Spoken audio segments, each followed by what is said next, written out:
in general, I just fundamentally believe that the forces of decentralization always beat the forces of centralization, because at the end of the day, centralization costs energy. And that's a non-spontaneous reaction. Again, I invoked the Gibbs free energy equation earlier, being a chemist and a former high energy physicist, right? And I like to look at things energetically that way. And I say, they're trying to push a ball up a hill or push a dead whale up a beach energetically, and it doesn't work. Like, you got to lie to everybody to get them to do it, and then tell them that it was a great idea. So we push this dead whale up a beach, but why do we do that as opposed to make a fire and then collect all the fat and blubber and make whale oil out of it and have dinner? I don't understand it. I don't get it. So what I would say is, like, I love Bitcoin, or at least I love what Bitcoin represents. I've always said, and from the moment I saw the Bitcoin white paper, back when I had, my hair was black and my beard wasn't gray like it is now, it was only spotted. And I said, this is exactly the kind of technology that breaks us out of the old paradigm, because now we have a digital asset that is infinitely fungible, and that respects private property rights, because we don't have to inflate the monetary system to resolve comparisons within the division of labor. This is one of those arguments that, I literally just was on with Tommy Kerrigan, Dave Collum, and Jim Kunstler, and this came up, and I've been thinking about this a lot recently, and I've thought about this going back 15 years. Like, you can't have any amount of money will not liquefy the economy. Like, that's a lie. And it's a lie promulgated by people on my side of the economic fence. Like, well, okay, fine. If you can theorize that we can run the world on $1 as opposed to $100 trillion, okay, how is that going to work? $1 with 100 pennies worth of resolution. Really? See, when you say things like any amount of money is what's necessary. No. The market needs an amount of money necessary to resolve all of the comparisons that the market wants to make, so that people can take the goods that they have, convert them into the goods that they want. They can turn what is into what will be, into what they have, into what they need. That's a process that isn't simple. It is, but it's not. Because now you have to start thinking about what creates the demand for money versus the supply of money. And those two things are constantly at odds with one another. And so ages ago, I said, oh, now I understand why we had to inflate the money supply, why we create credit money. Because think about it. We create credit money because we don't have enough actual claims to dollars in the bank. So we have to create fake. We have to make, effectively credit claims on things. And that's effectively expanding the money supply. Well, when that credit doesn't get pulled back because it's still demanded, then that means that it's a permanent expansion of the money supply.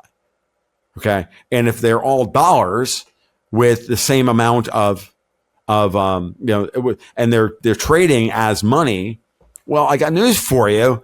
You've expanded the money supply, and it doesn't matter whether you want 100% reserve banking or whatever it is. At the end of the day, we can only divide gold so far. You can only divide the dollar so far.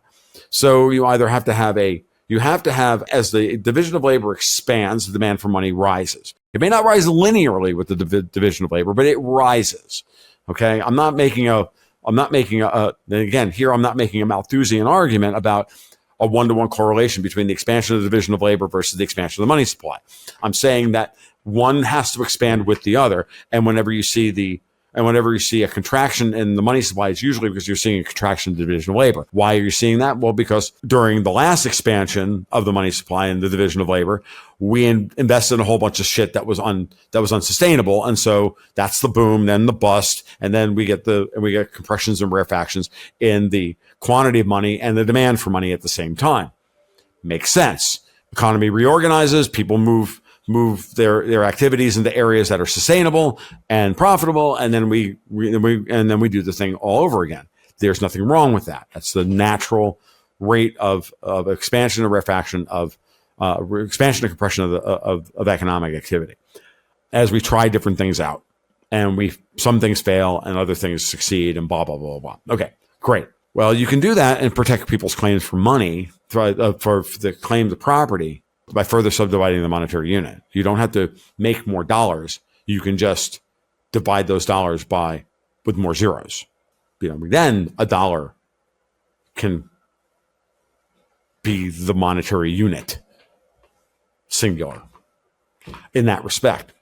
That's why Bitcoin fixed 21 million, blah, blah, blah, blah, blah, makes sense, as long as we all understand that if Bitcoin is to be successful, and let's project out into the future, 15, 20, 30, 40, 50 years into the future, if Bitcoin's still around and it's taken over and we have the Bitcoin standard, blah, blah. Not that I'm saying that that's going to happen. I'm just saying if, well, then we may come a point where everybody looks at each other and goes, improvement protocol number blah, expand Bitcoin to 16 decimal places as opposed to 8. So the Satoshi is now the new Bitcoin, because purchasing power should be preserved, as along with property rights should be preserved, of course, over time.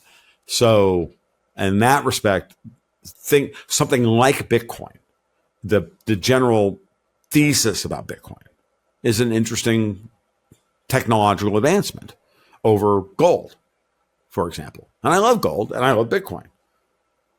I love gold because I think the current crop of humans trust gold more than they trust Bitcoin. That's perception. It doesn't matter if it's reality or not. It's perception. And perception in interpersonal activities is reality. And that's what we have to it again is one of those interesting conversations I literally had this morning, the difference between physics and engineering. Bitcoin maxis like to talk about physics. They're not talking about the engineering of how you build capital markets. And we're starting to see that here and there. And I think that's good. But I do not believe that we have even begun to plumb the depths of the plumbing necessary to convert the world off of a dollar or competitive fiat system nominally backed by some amount of gold to a Bitcoin standard. I think we're far away from that. And I think the engineering has not been done. I think the engineering has been talked about. I think a lot of Bitcoin maxis would argue, if they're listening, will be throwing shit at their computer screen right now, going, "Tom, you're wrong."